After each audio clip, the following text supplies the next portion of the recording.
Oh my God, McGregor's done already. Ali's finished. The new boy is in town. The main man's here. Know what I mean? I can become the face of the organization now. Update berita UFC yang menarik untuk diikuti. Berita pertama masih tentang gelaran UFC 329 yang meskipun hasilnya mengecewakan banyak orang, tapi masih menyimpan banyak cerita unik di dalamnya. Misalnya adalah mengenai bayaran petarung yang sering menjadi topik menarik karena UFC dikenal sebagai promotor yang cenderung pelit dalam membayar petarungnya. Perlu diketahui bahwa UFC sangat jarang merilis resmi daftar bayaran petarungnya, tapi banyak estimasi yang dirilis oleh para media dengan memperhitungkan data yang ada. Misalnya, Give Me Sport merilis estimasi pendapatan mereka yang nilainya bisa dibilang cukup fantastis untuk ukuran fighter UFC. Ya karena ada efek Conor McGregor sih, jadi tidak heran. Lalu berapa saja estimasi bayaran mereka? Kita mulai dari fighter yang saya suka karena attitude-nya, yaitu Robert Whittaker.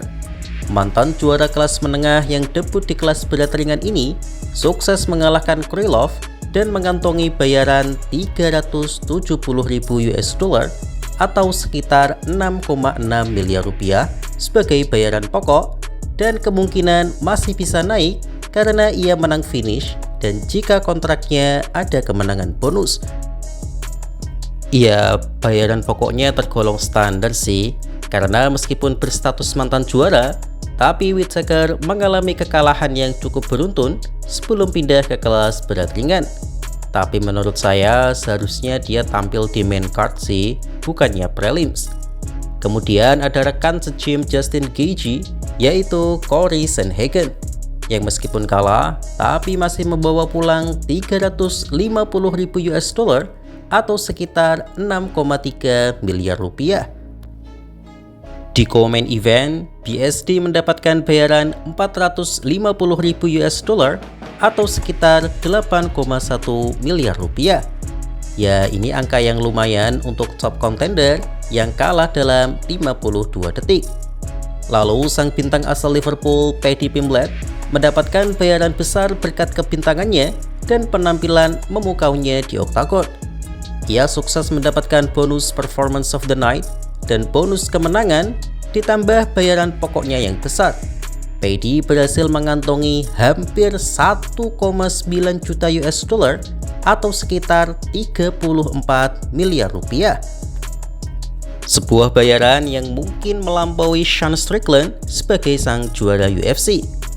Kemudian ada sang pemenang main event Max Holloway yang menjelma sebagai salah satu pria paling beruntung di dunia di malam itu karena berhasil membawa pulang 5,6 juta US dollar atau lebih dari 100 miliar rupiah berkat melihat atraksi Conor yang mencederai kakinya sendiri. Ya gimana gak beruntung coba? Dia main di kelas welter yang membuatnya tak perlu terlalu susah memotong berat badan dan mendapatkan damage apapun sama sekali nol selama pertandingan, karena sebenarnya dia tanpa mendaratkan satu pukulan pun Conor tetap kalah dan membawa pulang begitu banyak uang. Karena itu tidak heran jika Max Holloway menawarkan Conor untuk trilogi. Dan terakhir yaitu si paling keseleo yaitu Conor McGregor mendapatkan bayaran yang luar biasa besar untuk ukuran fighter MMA, yaitu 32 juta US dollar atau sekitar 576 miliar rupiah. Pertarungannya memang bisa dibilang memalukan, tapi bayaran dia masih bisa menertawakan isi dompet dan rekening kita. Tak hanya kita, bayaran Conor jauh lebih besar dari semua pengisi event UFC 329 dari mulai early prelims sampai main card jika digabung menjadi satu. Jangankan bayaran mereka, bahkan jika bayaran seluruh juara UFC dan pengisi main event di tahun ini termasuk Ilia Topuria, Alex Pereira, Justin Gaethje, Volkanovski, Sean Strickland, dan lainnya masih tidak ada apa-apanya di hadapan bayaran McGregor. Karena menurut salah satu sumber, total bayaran mereka hingga Juli 2026 hanya sekitar 21 juta US dollar saja. Jadi ya, dalam kasus ini memang wajar kalau McGregor begitu belagu, karena meskipun banyak yang menertawakan performa McGregor, tapi doi juga sangat mampu menertawakan isi dompet kita. Itu padahal dia kalah mengenaskan loh ya. Bayangkan jika somehow dia menang kemarin, entah tambah berapa lagi bayarannya. Ya seperti kata Patrick Starr, bahwa dunia memang tidak adil, jadi biasakanlah dirimu. Justin Gaethje said he'll be in attendance for your fight against Max. He also says he wants to punch you in the face. What's your response to Justin Gaethje? Yeah, join the queue. Join the queue. There's a few.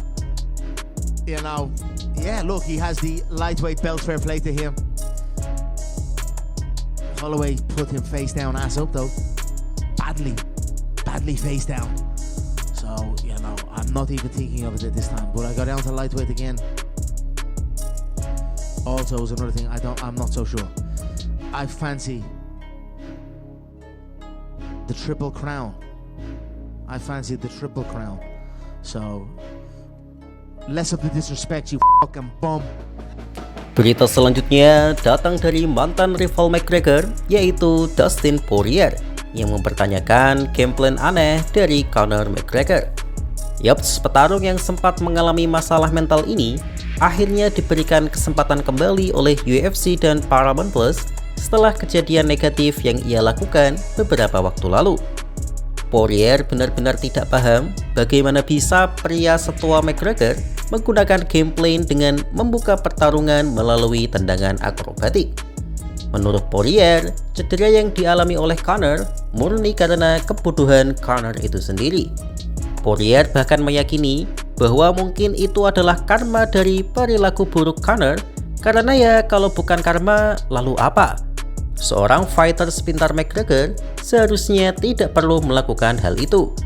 Dan yang paling senyum tentu saja adalah rekannya, yaitu Jorge Masvidal, yang bertaruh banyak uang untuk kekalahan McGregor.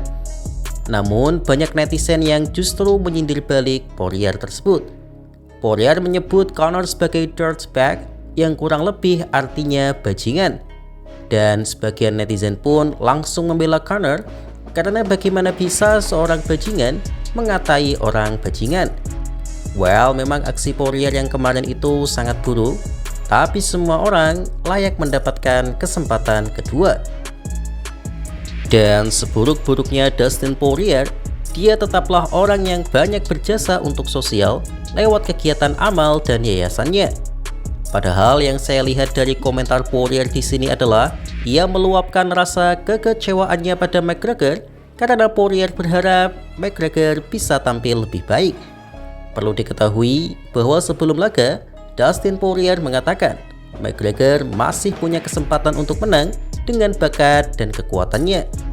Karena itu, aksi McGregor yang membagongkan tersebut membuat prediksi Poirier juga terlihat bodoh, dan tentu saja ia sangat kecewa dengan McGregor. Ya itulah menariknya dan gak enaknya mengulas MMA. Menariknya adalah segala sesuatunya tidak bisa ditebak dan hampir selalu ada kejutan yang terjadi. Dan tidak enaknya ya tadi, misalnya saya sendiri yang susah-susah membuat preview perbandingan skill set mereka, ternyata berakhir ampas tak berguna karena McGregor keseleo. It couldn't have happened to a better guy, you know. That injury couldn't happen to a better guy. Well put. I saw earlier this week, he said karma's a mirror, and it definitely is, man. This guy's a dirtbag, and I don't know if it was nervous energy. I don't know why you would start a fight like that. They're saying this was planned to start the fight like that. There's footage of him like training to open the fight with this jump kick, but I just don't understand why you would do that. It's like a Hail Mary.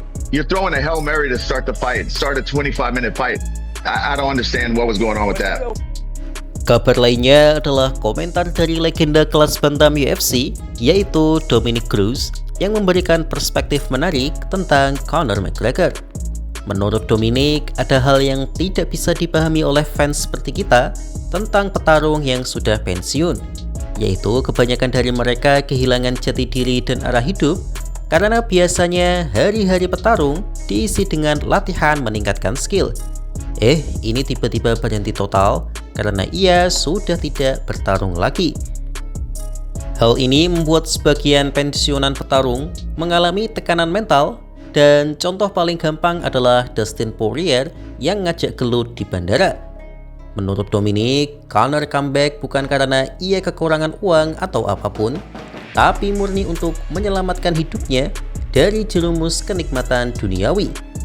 McGregor sebenarnya petarung yang super kaya yang tidak butuh uang untuk bertarung lagi, tapi karena terlalu kaya itu membuatnya gampang terlena dan banyak melakukan hal buruk di masa ia vakum.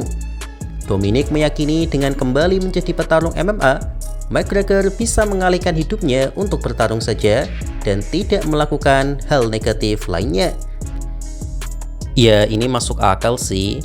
Ditambah menjelang UFC 329, McGregor seringkali menyebut nama Tuhan, yang mana dia sangat jarang mengatakannya dulu. Pensiun dari MMA tampaknya memang sangat berat, dan hanya segelintir orang yang bisa hidup dengan damai secara finansial maupun mental setelah mengarungi beratnya dunia pertarungan. Khabib, GSP, dan Mighty Mouse adalah sedikit contoh dari fighter hebat yang pensiun dengan tenang. Itu pun mereka masih aktif di gym, selain untuk menjaga kebugaran, juga untuk meluapkan nafsu mereka dalam bertarung. Apalagi Khabib yang pensiun muda. Semua orang di tim Khabib mengatakan bahwa Khabib masih sanggup bertarung dan bisa mengalahkan siapapun fighter top di kelas menengah ke bawah. Tapi karena ia sudah terlanjur janji sama ibunya, akibatnya ya teman-teman tahu sendiri. Banyak rekam gym Khabib yang menjadi korban latihan Khabib. We keep saying he doesn't need to come back because he's got the money, right? But I disagree. I think the reason why he was coming back was to save his own life from the money, from the lifestyle that he's been living. I think that he's going to be facing that again. God's going to keep putting the same test in front of you until you choose different. Fighting wasn't going to pull you out. Fighting can't solve everything. And he's going to learn that because now he's got to face himself without this thing that really cures a lot of us. I mean, martial arts saved my life. I truly believe he came back to save his own life. And now he's back to where he started before he booked this fight. Demikian segmen berita kali ini. Terus ikuti kanal YouTube MMA Discourse untuk mendapatkan konten menarik lainnya di dunia UFC. Lalu menurut teman-teman, apakah Conor McGregor akan kembali comeback atau sudah resmi pensiun? Tulis di kolom komentar ya. Terima kasih.